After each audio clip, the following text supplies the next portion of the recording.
Your channel विद्यार्थी। तो आज हम लोग शुरू करने जा रहे हैं फर्स्ट राउंड टेबल कॉन्फ्रेंस के बारे में। अभी तक जो हम लोग पढ़े थे वो पढ़े थे सविनय अवज्ञा आंदोलन यानी सिविल डिसोबीडियंस मूवमेंट, जिसका एक पहलू था डांडी मार्च। और ये सविनय अवज्ञा आंदोलन का हम लोग पहला चरण पढ़े हैं, first phase of civil disobedience movement. ठीक है, तो अब हम शुरू करते हैं कि first phase of civil disobedience movement के बाद क्या हुआ।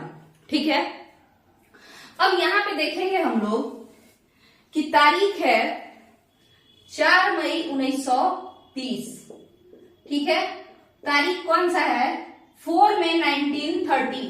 किसी किसी बुक में 5 मई 1930 भी दिया हुआ है। ठीक है, गांधी जी अरेस्ट हो चुके हैं। ठीक है, गांधी जी पकड़े जा चुके हैं, उनको पकड़ के ले जाया जा चुका है।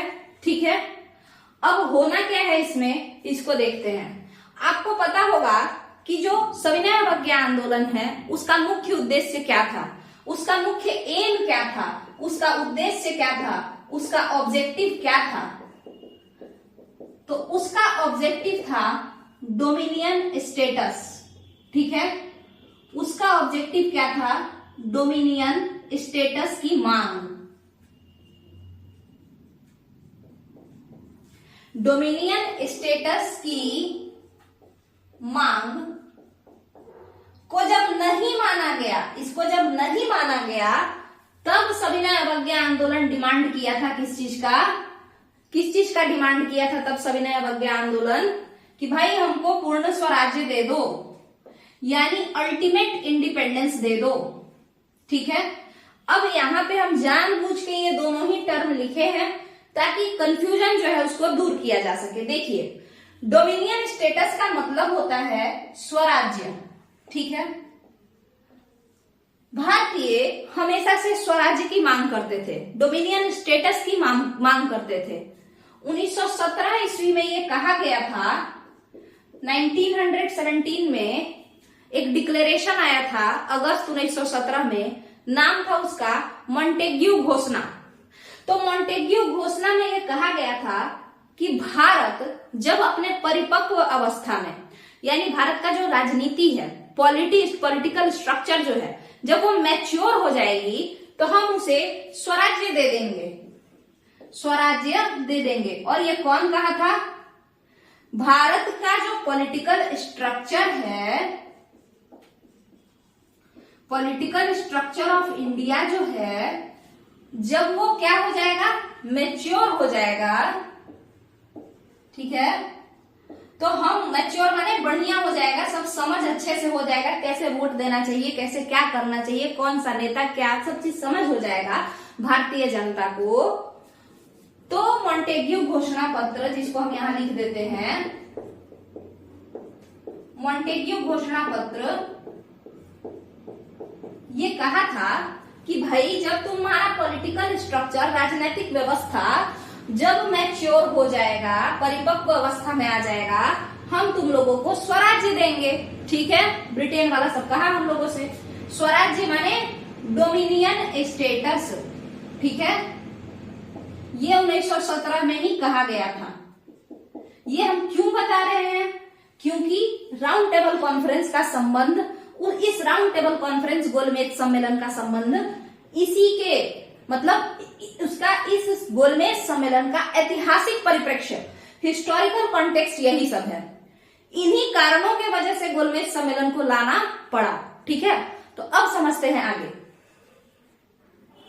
तो जो डोमिनियन स्टेटस आपका है, इसका मतलब क्या है? 1917 के मॉन्टेग्यू डिक्लेरेशन में यह कहा गया कि भाई जब तुम मैच्योर हो जाओगे, हम तुमको स्वराज्य बना देंगे भारत को। और इसी को अंग्रेजी में डोमिनियन स्टेटस कहते हैं। डोमिनियन स्टेटस का मतलब क्या होता है? मतलब होता है कि भारत ब्रिटेन के अधीन रहेगा। मतलब क्या होता है? भारत ब्रिटेन के अधीन, यानी उसके कंट्रोल में रहेगा। ठीक है, रहेगा, मगर Bharat British east India company के अधीन नहीं रहेगा। आप समझ सकते हैं कि हम लोग क्राउन से डायरेक्ट कांटेक्ट में नहीं थे, माने भारतीय नेता सीधे सीधे महारानी विक्टोरिया से नहीं मिल सकते थे।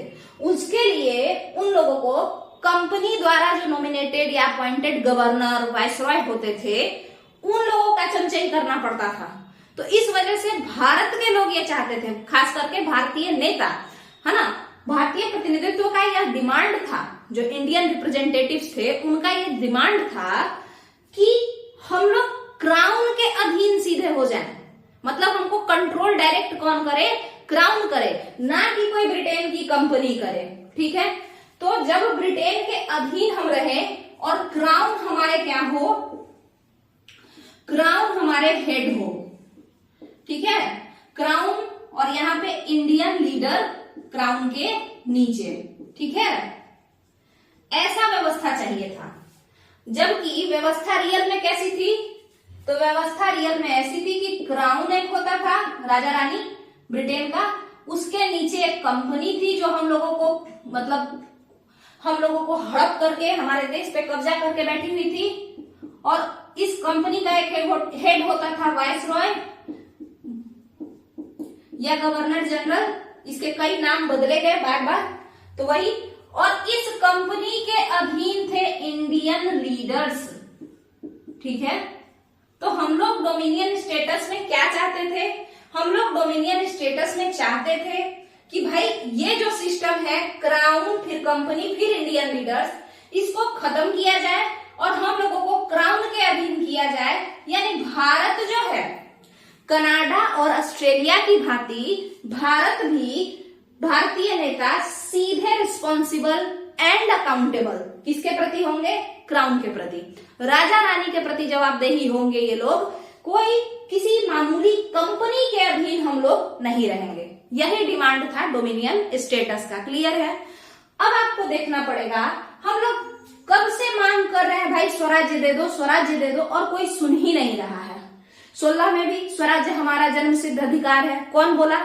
बाल गंगाधर तिलक बोले। नहीं मिला हम लोगों को। 17 में बस बोला कि जब तुम मैच्योर हो जाओगे तो हम स्वराज्य दे देंगे, बट दिया तो नहीं।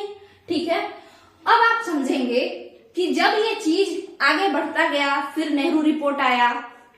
ठीक है, और हम लोग इस डिमांड में बैठे हुए हैं कि अगली बार ये चीज आगे बढ़ा। मॉन्टेग्यू घोषणा पत्र 1917 हुआ।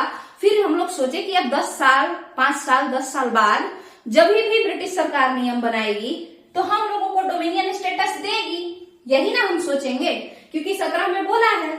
और ब्रिटेन के सरकार का ऐसा कॉन्सेप्ट था, उनके काम करने का ऐसा पैटर्न था कि कोई भी चेंज वो लोग धीरे धीरे करते थे, अचानक से चेंज नहीं करते थे।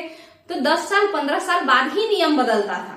तो हम लोग सोचे थे कि अगली बार जब भी नियम बनेगा तो खुद मॉन्टेग्यू ये कहे हैं कि तुम लोग को हम स्वराज्य देंगे, तो जाहिर सा बात है स्वराज्य मिल जाएगा। स्वराज्य का मतलब स्वतंत्रता नहीं होता है। स्वराज्य का मतलब होता है कि मेरा मालिक क्राउन होगा और क्राउन के नीचे सभी इंडियन लीडर होंगे और इंडियन लीडर रिप्रेजेंट करेंगे भारत के जनता को। और हम लोग किसके गुलाम थे? हमारे ऊपर कौन राज कर रहा था? कंपनी। और कंपनी किसको रिस्पॉन्सिबल एंड अकाउंटेबल था? किसके प्रति जवाबदेह था? क्राउन के प्रति। तो हम इस कंपनी के शासन से आजाद होना चाहते थे, क्राउन के अधीन रह करके डेमोक्रेसी को और अच्छे से समझना चाहते थे, क्योंकि राजतंत्र तो भारत में इतने सालों से रहा और उससे भारत का कुछ खास विकास तो नहीं देखा गया।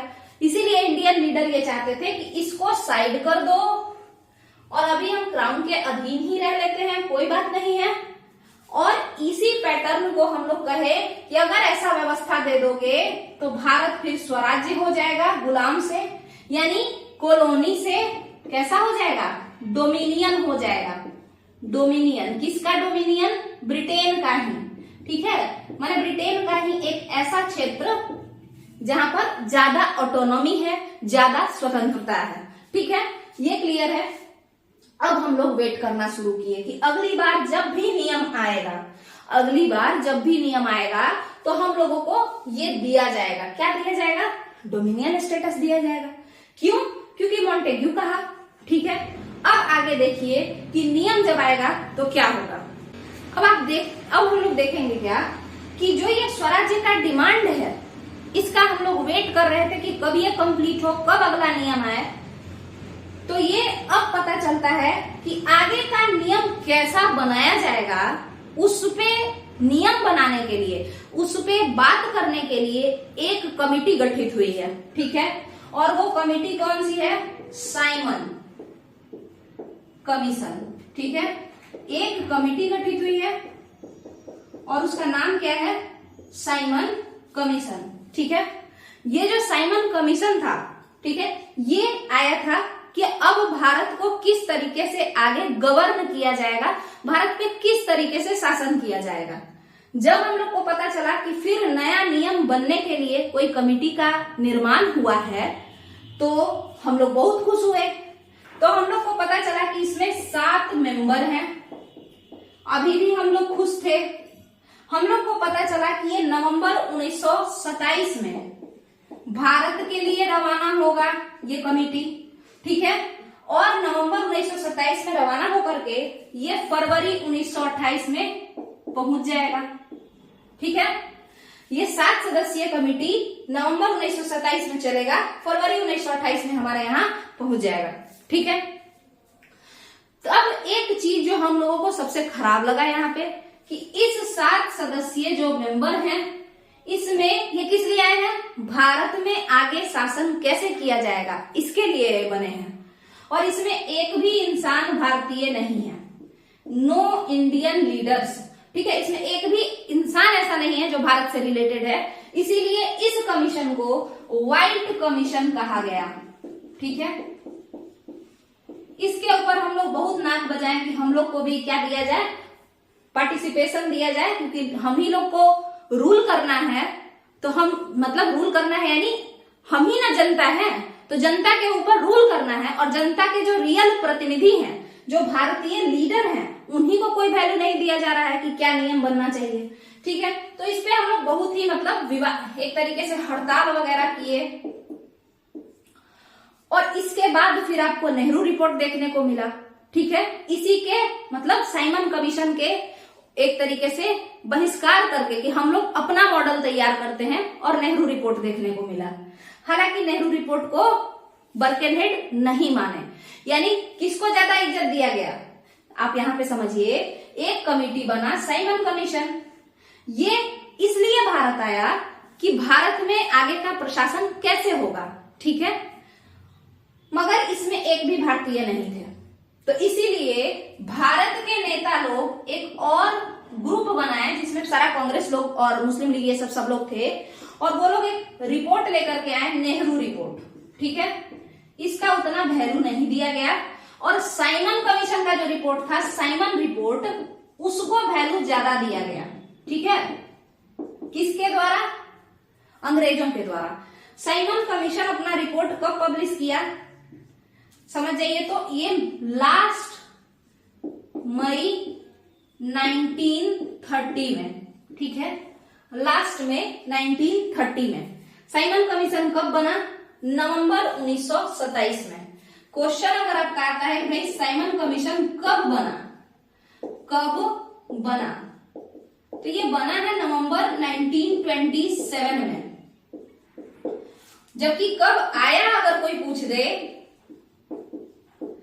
तो ये नवंबर 1928 में आया है। ठीक है, यहां तक का क्लियर है। तो नेहरू रिपोर्ट ये तो 1928 में ही अपना सारा बात कह दिया, बट इसको इज्जत नहीं मिला। साइमन अपना रिपोर्ट मई 1930 में लेके आया, और यहां से स्टार्ट होता है एक ऐसा मतलब आगे का कहानी। जब हम लोग साइमन कमीशन का रिपोर्ट पढ़े ना, तो हम लोग क्या देखते हैं कि साइमन इसमें डोमिनियन स्टेटस वाला बात तो रखा ही नहीं था। वो जो स्वराज्य वाला बात कहा गया था कि तुम लोगों को स्वराज्य देंगे, उसका कोई चर्चा नहीं था साइमन के रिपोर्ट में। ठीक है, अब आप देखेंगे कि अब ये विद्रोह और बढ़ेगा। जो सविनय अवज्ञा आंदोलन है वो और बढ़ेगा। क्यों? नेहरू रिपोर्ट में डिमांड क्या किया गया है कि भाई तुम डोमिनियन छोड़ो, हमको पूरा का पूरा फ्रीडम दो। ठीक है, फिर भी इस बात को इग्नोर ही कर दिया सब। और साइमन रिपोर्ट जब आता है तो उसमें पूर्ण स्वराज्य का तो बात ही छोड़िए, जो स्वराज्य का हम लोगों को बात किया जा रहा था, हम स्वराज्य का मतलब समझा चुके हैं। क्राउन के अधीन रहेंगे इंडियन लीडर्स, तो स्वराज्य भी नहीं दिया गया कि नहीं हम नहीं मानेंगे। इसके बारे में कोई लाइन नहीं लिखा था, इसके बारे में कोई चर्चा नहीं था किसमें, साइमन के रिपोर्ट में। कब? मई 1930 में। इस कारण से भारी आक्रोश देखने को मिला। ठीक है, कहां? भारतीय जनता के बीच में, भारतीय लीडर्स वर्सेस ब्रिटेन के लोगों के बीच में, ब्रिटेन मतलब ब्रिटिश ईस्ट इंडिया कंपनी और ब्रिटिश क्राउन वगैरह के बीच में। ठीक है, अब क्या होता है इसको समझते हैं।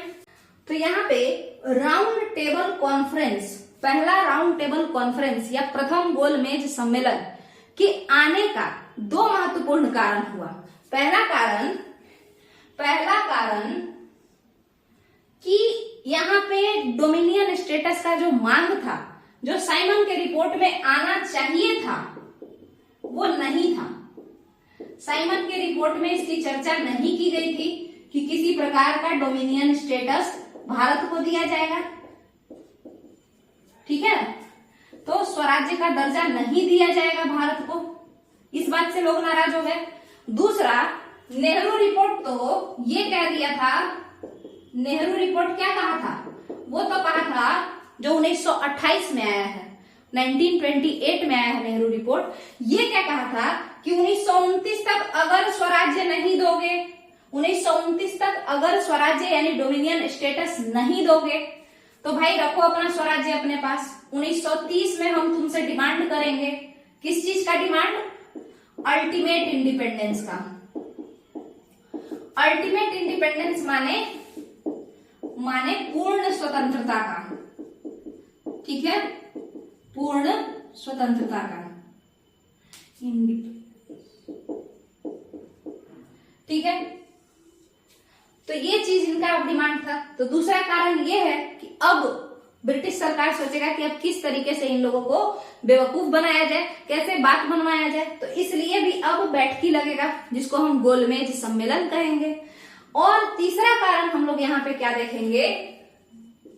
तो तीसरा कारण है कि जो लोग ऐसे लीडर्स जो कैसे थे, नॉन वायलेंट थे, माने हिंसा भी नहीं कर रहे थे, अहिंसा करके और मूवमेंट को चला रहे थे, वो सारे लीडर्स को पकड़ा जा चुका था। जैसे गांधी जी, नेहरू, ठीक है, यहाँ तक कि सरोजिनी नायडू, ये लोग भी यानी लड़की लोग भी बहुत सारी पकड़ के जेल में रखी गई थी। तो ये सभी लोग कहाँ थे? अरेस्ट हो चुके थे, डिटेन्ड हो चुके थे ये सारे लोग। तो यहाँ पे हम लोग देखते हैं कि इन कुछ कारणों से ब्रिटिश सरकार ये समझ गई कि बेवकूफ बनाना अब मुश्किल है भारत के लोगों को। ठीक है, तो एक काम करते हैं, सबको बुला लेते हैं। कहाँ बुला लेते हैं? लंदन बुला लेते हैं। ठीक है, सब लोगों को लंदन बुलाते हैं और एक गोल मेज बनाते हैं। गोल मेज मतलब देखिए ध्यान से, इक्वेलिटी को दर्शाता है गोल मेज। अगर हम लोग सभी लोग एक ऐसे चेयर पे बैठे जिसमें कि लेयर हो, जैसे कि जो सबसे ज्यादा सुप्रीम है वो ऊपर बैठेगा, फिर नीचे वाले लेयर में बैठेगा, फिर नीचे, तो उस तरीके में क्या ये इक्वेलिटी को नहीं दर्शाता है। बट अगर ये गोल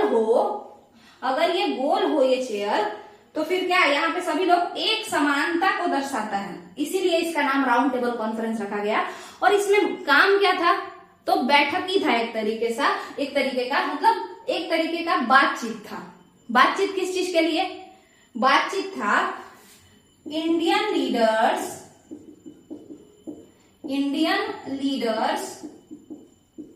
वर्सेस ब्रिटिश एम्पायर। ठीक है, इन लोगों के बीच में बातचीत था क्योंकि इंडियन लीडर्स बहुत नाराज हो चुके थे। वो कह रहे थे कि भाई अब तो तुम छोड़ो, अपना स्वराज्य रखो अपने पास, हमको पूर्ण स्वतंत्रता दे दो। ठीक है, पूर्ण स्वराज्य जिसको कहा गया, ठीक है, या अल्टीमेट इंडिपेंडेंस कहा गया। तो अब जो ब्रिटेन के लोग हैं, क्या वो ये देना चाहेंगे? नहीं देना चाहेंगे। तो वो लोग बोले पहले आओ बैठो बात करते हैं। ठीक है, तो राउंड टेबल कॉन्फ्रेंस का एक आयोजन किया गया। कहा गया कि एक काम करते हैं, सभी लोग बैठ के बात करते हैं, ऐसे लड़ाई झगड़ा करने से काम नहीं चलेगा। तो ये किस दिन कहा गया कि हम लोग सब लोग मिल के बात करेंगे। अब स्टार्ट होता है राउंड टेबल कॉन्फ्रेंस का कहानी। ये कहा गया है जुलाई में, 9 जुलाई 1930 को उस समय के जो तत्कालीन गवर्नर, हालांकि वाइसरॉय उनको कहेंगे, तो उस समय के जो कंटेम्पररी माने उस समय के, ठीक है, तत्कालीन जो वाइसरॉय थे जिनका नाम था इरविन, वो एक अनाउंसमेंट किए, एक घोषणा किए। क्या घोषणा किए?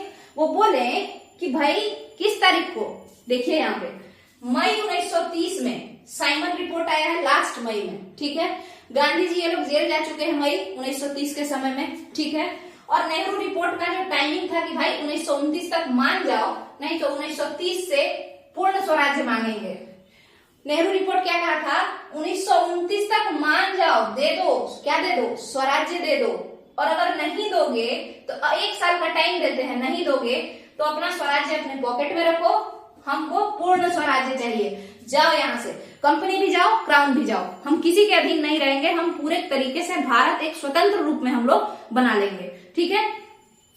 तो यहाँ पे हम लोग क्या देखते हैं कि मई में इतना सारा चेंजेस हो गया है, तो इस वजह से 9 जुलाई 1930 को, मतलब मई, उसके बाद जून छोड़ के स्टार्टिंग जुलाई 1930 में ये कहा गया, स्टार्टिंग जुलाई 1930 में ये कहा गया कि ऐसा है, हम लोग क्या करते हैं, आपस में बैठते हैं, सब इक्वल बैठेंगे, एक बराबर सीट पे बैठेंगे। ये नहीं कि हम तुमको गुलाम जैसा ट्रीट कर रहे हैं, नहीं, हम लोग सभी बराबर हैं, एक जगह बैठेंगे और सभी लोग मिलके जो भी तुम्हारा डिमांड है उसमें क्या क्या फुलफिल हो सकता है, क्या क्या नहीं हो सकता है, हम लोग डिस्कस कर लेंगे। क्लियर है? यहां तक का बात अगर क्लियर है तो अब हम पूछें कि जो फर्स्ट राउंड टेबल कॉन्फ्रेंस है, फर्स्ट राउंड टेबल कॉन्फ्रेंस होगा, इसका अनाउंसमेंट कब हुआ? क्वेश्चन ये है कि फर्स्ट राउंड टेबल कॉन्फ्रेंस होगा, इसका अनाउंसमेंट कब हुआ? ये हुआ है जुलाई 1930 में, और अगर एग्जैक्ट डेट पूछ देता है तो याद रखना पड़ेगा 9 जुलाई 1930 को हुआ है, ठीक है। अब हम समझेंगे कि इस राउंड टेबल कॉन्फ्रेंस से कांग्रेस क्या चाहती थी और इस राउंड टेबल कॉन्फ्रेंस को लाने का ब्रिटिशर्स का क्या उद्देश्य था। तो यहाँ पे एक अनाउंसमेंट हो चुका है कि हम लोग सब लोग एक बैठकी करेंगे, बैठकी माने साथ मिलके बैठेंगे और एक दूसरे से जो भी नाराजगी है उसको दूर कर लेंगे, उसी को हम लोग गोलमेज सम्मेलन कह रहे हैं। और पहली बार ऐसा हुआ था कि एक गुलाम कंट्री और एक जो कॉलोनी बनाया है वो दोनों एक बराबर स्थान पे बैठे थे, ठीक है, भारत में, तो इसीलिए इसका नाम पड़ा कि ये प्रथम गोलमेज सम्मेलन है, ठीक है। और ये किस दिन कहा ये लोग कि ऐसा कुछ हम करेंगे, इसका अनाउंसमेंट कब हुआ? तो अनाउंसमेंट हुआ है 9 जुलाई 1930 को। तो 9 जुलाई 1930 को अनाउंसमेंट हुआ है। कौन वाइसरॉय ये कहे हैं? तो ये वाइसरॉय का नाम है इरविन। इरविन ही ये अनाउंसमेंट किए थे कि हम लोग मिलते हैं। कहाँ पे मिलने को बोला गया है? लंदन में मिलने को बोला गया है। प्रधानमंत्री उस समय कौन थे? ये सब वनडे एग्जाम का क्वेश्चन है। तो यहाँ पे प्रधानमंत्री जो थे उस समय वो थे रैमजे मैकडोनाल्ड, ठीक है। और रैमजे मैकडोनाल्ड कौन से पार्टी के थे? लेबर पार्टी के थे, ठीक है, लेबर पार्टी के थे। ये थोड़ा सा जो ये पार्टी है ना, ये लेबर पार्टी, ये प्रो इंडिया अप्रोच हमेशा से रखती थी। कंजर्वेटिव पार्टी राइट विंग थी, वो प्रो इंडिया अप्रोच नहीं, प्रो ब्रिटेन अप्रोच रखती थी। लेबर पार्टी थोड़ा सा लेफ्ट विंग टाइप थी, तो वो प्रो इंडिया अप्रोच रखती थी। तो वो लोग ये चाहे कि भाई आपस में मिल बांट के सुलझा लेते हैं। क्लियर है? तो यहाँ पे हम लोग देखते हैं कि अनाउंसमेंट हो गया है, यानी अब होने वाला है, ठीक है। इसके बाद यहाँ पे इस वीडियो में हम लोग ये देख लिए क्या हिस्टोरिकल एस्पेक्ट था राउंड टेबल कॉन्फ्रेंस के होने का। इसके बाद आपको पता होना चाहिए कि जो राउंड टेबल कॉन्फ्रेंस का स्टार्ट हुआ था वो कौन से तारीख को हुआ था। तो जवाहरलाल नेहरू के बर्थडे के 2 दिन पहले, यानी 12 नवंबर को, कब? 1930 में। और ये खत्म कब हुआ? ये खत्म हुआ 19 जनवरी, ठीक है, 19 जनवरी 1931 को। 12 नवंबर 1930 को शुरू हुआ और 19 जनवरी 1931 को खत्म हो गया। अब यहाँ पे हम लोग देखते हैं कि इसमें कांग्रेस का पार्टिसिपेशन नहीं है, मतलब कांग्रेस इसमें गई ही नहीं। ठीक है, तो यहाँ पे हम लोग देखते हैं कि कांग्रेस इसमें नहीं गया, लोग कांग्रेस का कोई भी इंसान इसमें पार्टिसिपेट नहीं किया। वहीं मुस्लिम लीग की अगर हम बात करें तो इसका पार्टिसिपेशन देखा गया। अगर हम बात करें दलित लीडर्स की तो इन लोगों का पार्टिसिपेशन देखा गया। यहां तक कि आपको बता दें हिंदू महासभा जो मुख्यतः हिंदुओं का एक तरीके से समझिए पार्टी है, हिंदू महासभा जो मुख्यतः हिंदू, और वो भी कैसे हिंदू, सवर्ण हिंदू, उन लोगों का पार्टी है जो कि 1915 में बनाया गया है मालवीय जी के द्वारा। किसके द्वारा? मदन मोहन मालवीय जी के द्वारा। इनको भी 1915 में, ये जो हिंदू महासभा है ना, जो कि मालवीय 1915 में बनाए थे, ये वाला पार्टी और इसके मेंबर भी कहा गए थे, ये लोग गए थे कहां पे? प्रथम गोलमेज सम्मेलन में। अब इस वीडियो में हम लोग ये सब तो देख लिए कि प्रथम गोलमेज सम्मेलन कब से स्टार्ट हुआ, क्या क्या कारण था जिसके वजह से ये राउंड टेबल कॉन्फ्रेंस बुलाना पड़ा, और उसमें कौन पार्टिसिपेट किया और कौन नहीं किया। अब अगले वीडियो में हम लोग ये देखेंगे, कुछ इंपॉर्टेंट लीडर्स का नाम देखेंगे, और दूसरी बात, अगर कांग्रेस पार्टिसिपेट नहीं किया तो क्यों नहीं किया, और अगर ये लोग पार्टिसिपेट किए तो उस सम्मेलन में जा करके देश के लिए क्या हित का काम करके आए देखेंगे। अगर वीडियो पसंद आया हो, वीडियो को लाइक कीजिए, चैनल को सब्सक्राइब करके और वीडियो शेयर करते रहिए। चलिए, थैंक यू।